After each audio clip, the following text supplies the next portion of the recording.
എൽ.ഡി.എഫ് സർക്കാർ അധികാരത്തിൽ വന്നാൽ മുൻ നിശ്ചയിച്ച തങ്കളം കാക്കനാട് നാലുവരിപ്പാത യാഥാർത്ഥ്യമാക്കുമെന്ന് കെ.പി.സി.സി രാഷ്ട്രീയകാര്യ സമിതി അംഗവും മുൻ എം.എൽ.എയുമായ ജോസഫ് വാഴക്കൻ.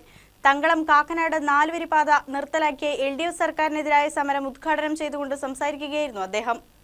കോതമംഗലത്ത് നിന്നും ജില്ലാ ആസ്ഥാനമായ കാക്കനാട്ടേക്ക് യാത്രാ സമയം കുറയ്ക്കാൻ ലക്ഷ്യമിട്ട് പതിറ്റാണ്ട് മുൻപ് യു.ഡി.എഫ് സർക്കാർ വിഭാവനം ചെയ്ത പദ്ധതിയാണ് ഇപ്പോഴത്തെ എൽ.ഡി.എഫ് സർക്കാർ നിർത്തലാക്കിയ തങ്കളം കാക്കനാട് പാതയെന്നും യു.ഡി.എഫ് സർക്കാർ അധികാരത്തിൽ വന്നാൽ പാത യാഥാർത്ഥ്യമാക്കുമെന്നും കെ.പി.സി.സി രാഷ്ട്രീയകാര്യ സമിതി അംഗവും മുൻ എം.എൽ.എയുമായ ജോസഫ് വാഴക്കൻ കോതമംഗലത്ത് പറഞ്ഞു. തങ്കളം കാക്കനാട് പാത നിർത്തലാക്കിയ എൽ.ഡി.എഫ് സർക്കാരിനും ആന്റണി ജോൺ എം.എൽ.എക്കുമെതിരെ കോൺഗ്രസ് കോതമംഗലം കവളങ്ങാട് ബ്ലോക്ക് കമ്മിറ്റികളുടെ നേതൃത്വത്തിൽ കോതമംഗലം PWD ഓഫീസിന് മുന്നിൽ സംഘടിപ്പിച്ച പ്രതിഷേധ ധർണ ഉദ്ഘാടനം ചെയ്യുകയായിരുന്നു അദ്ദേഹം.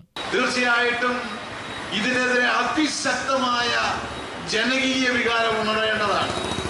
ഇവിടെയുള്ള ഏതെങ്കിലും ഒരു കെട്ടിടമോ ഏതെങ്കിലും ഒരു ചെറിയ സ്ഥാപനമോ ഇല്ലാതെ വരുന്നത് പോലെയല്ല. ഇതാകമാനം ഈ മേഖലയെ കോതമംഗലം മാത്രമല്ല, ഹൈറേഞ്ചിൽ നിന്ന് ഇങ്ങോട്ട് വരുന്ന ആയിരക്കണക്കിന് യാത്രക്കാർ എറണാകുളവുമായി ബന്ധപ്പെടാൻ ഈ ഹൈവേയിലേക്ക് കയറുന്നതോടുകൂടി പിന്നെ അവർക്ക് മിനിറ്റുകൾ കൊണ്ട് അവിടെ എത്താൻ കഴിയുന്ന വലിയൊരു മുന്നേറ്റം ഉണ്ടാകേണ്ട ഒരു പദ്ധതി. ഈ പദ്ധതിയുടെ കഴുത്ത് ഞെരിച്ച് കൊല്ലാൻ ശ്രമിച്ചവർ ആരാണെങ്കിലും അതിന് കൂട്ടുനിന്ന ഈ MLA തീർച്ചയായിട്ടും കോതമംഗലത്തെ ജനതയോട് മാപ്പ് പറയണമെന്നാണ് എനിക്ക് പറയാനുള്ളത്. പരസ്യമായി മാപ്പ് പറയണം. ബ്ലോക്ക് കോൺഗ്രസ് പ്രസിഡന്റ് ഷമീർ പനിക്കൽ യോഗത്തിൽ അധ്യക്ഷനായി. KP ബാബു മുഖ്യപ്രഭാഷണം നടത്തി.